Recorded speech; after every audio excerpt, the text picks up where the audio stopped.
一次會同大家一齊做健身教練同拳擊教練。今日試一次同大家了解下香港究竟有冇教練牌，點樣入行，收入又有幾多呢？咁我叫 Anson 啦，就接觸咗健身10幾年㗎啦，由細到大都做運動嘅。咁健身教練就做咗4年咯。細個嘅時候係跳舞嘅，大概 high school 嘅時候啦，咁就因為同學介紹，然之後就帶咗我去 gym room，咁然之後就開始學點樣做健身啦。一路細個都係肥妹，永遠體重係超過60 kg 以上，甚至乎70，然之後去到一個位係唔夠膽照鏡，唔夠膽影相，然之後係總之身材好焦慮啦，會因為身材成日夜晚匿埋喊咁樣嘅，所以就想學點樣體重管理啦，咁就從而接觸咗健身行業啦。我覺得健身係絕對有幫我解決好多我對身形嘅一個，無論係自卑定係一啲自我俾自己限制啦。即係以前嘅我呢，係冇可能見到我着背心出街嘅，亦都唔着貼身衫嘅 T 恤，全部都係 oversize。總之遮得有幾實質得幾實咁樣。好記得我第一間公司嘅時候，佢制服呢係要着 polo 衫啦，咁外面會有件褸俾你嘅。我永遠呢就着住件褸，前輩就話：你着住件褸好似叮當。你除咗件褸啦，咁嗰陣時我係好驚嘅，係直頭驚俾人見到我着一件 T 恤咁樣啦。咁然之後係驚到點啊？係會手震，然之後匿埋都係喊咁樣咯。你聽落好誇張啦！自從接觸咗健身做咗教練之後，係真係有幫我減輕咗好多我身材嘅焦慮啦。然之後亦都成功真係收身，然之後又完全冇反彈過啦。屋企成家都係即係武術世家啦，類似係我阿爸阿媽都係黑帶嚟嘅，咁但係我就對柔道冇乜興趣，咁但係所有嘅武術呢，我都好中意嘅，咁所以呢，就嗰陣時公司有個拳擊牌，咁我覺得都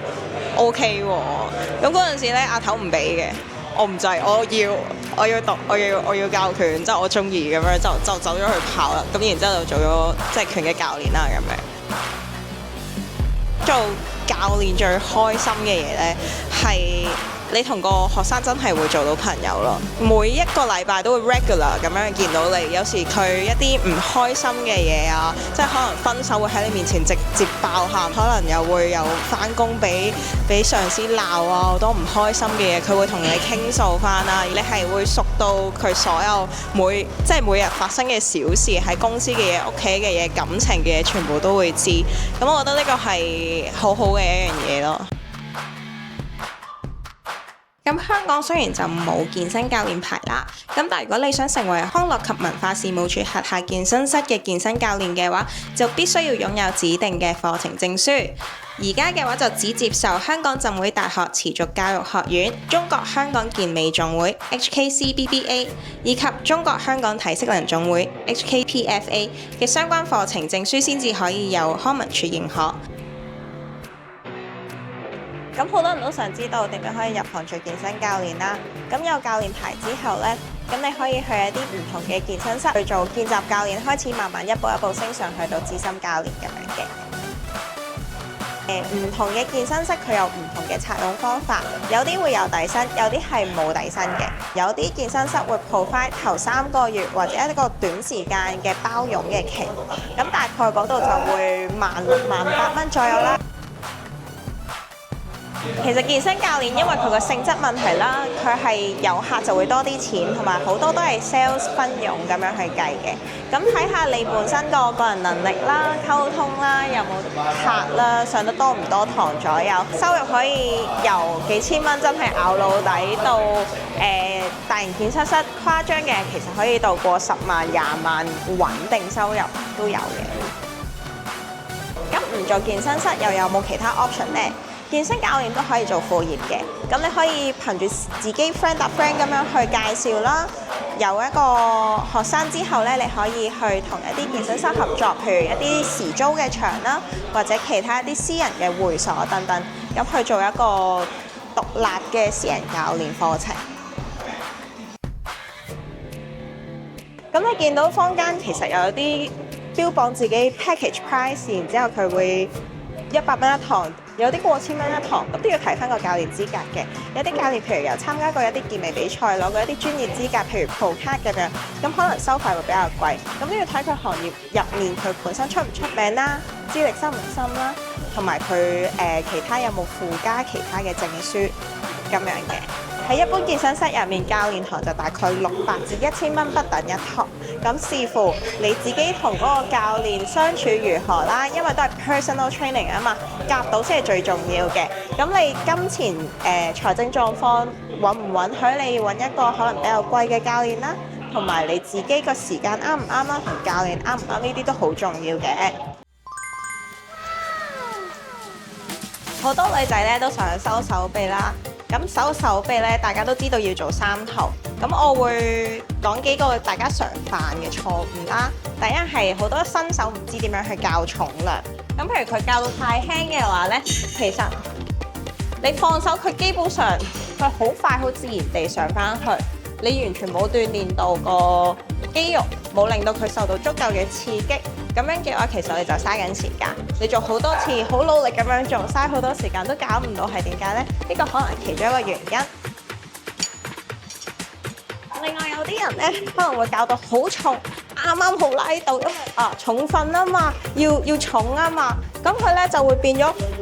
自己拉到最大嘅重量，就唔係肌肉可以拉到最大嘅重量，佢就會變咗有好多代償嘅出現。咁佢就會可能用膊頭咁樣縮埋咗，咁就會變到咧呢一度有一拋嘢就冇嗰個直角肩，變咗 A 字膊啦。咁所以咧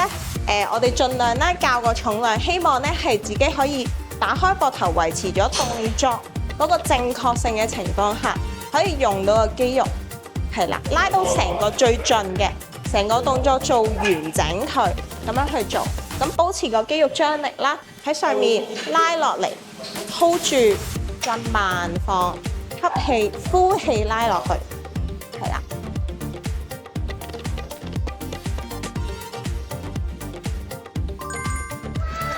通常咧有啲女仔會驚，我自己可能會唔會操到個胸越嚟越硬㗎，咁咪唔舒服咯。咁其實咧，如果你操胸嘅話，你有做適當嘅按摩，佢都係腍嘅，係啦。咁如果係一啲比較可能級數細少少嘅女仔，想要有個胸型靚少少嘅話咧，咁你都可以去試下做一啲胸部嘅訓練啦，令到佢無論係個形狀提升一啲，或者佢本身個線條明顯啲嘅。咁我今日咧會教大家做一個上胸啦，咁呢一個動作咧係可以針對翻內胸呢一個內緣位置，去令到你嗰條事業線可以再明顯啲。咁我相信好多女仔都想自己事業線明顯啲啦，咁所以就教大家呢個動作啦。咁我哋咧會喺呢個架嗰度啦 ，set 個 cable 喺一個膝頭左右嘅位置開始，聽磅數就可以㗎啦。咁左右拎到啦，咁你會 feel 到咧佢想拉翻你翻去嘅，咁保持呢一個張力啦。我哋行去前面正中間嘅位置，係啦。咁然之後咧手部 hold 住呢一個架，垂低，唔好去太後，因為咁樣你咧拉唔到上嚟。咁大概喺腰側邊啦，咁樣開始盤骨向上，去到膊頭或者心口位置，然之後慢慢放翻落嚟，吸氣。呼氣，吸，呼。咁你咧盡量咧保持呢個膊頭係打開啦 ，hold 住唔好彎腰，咁樣胸部挺直上去，係啦。feel 到個內緣開始有用力嘅感覺咧，咁就啱㗎啦。今集試一次就嚟到呢度啦，多謝大家收睇，記得 CLS 啊！你而家收睇嘅係天機，我哋下次再見，拜拜。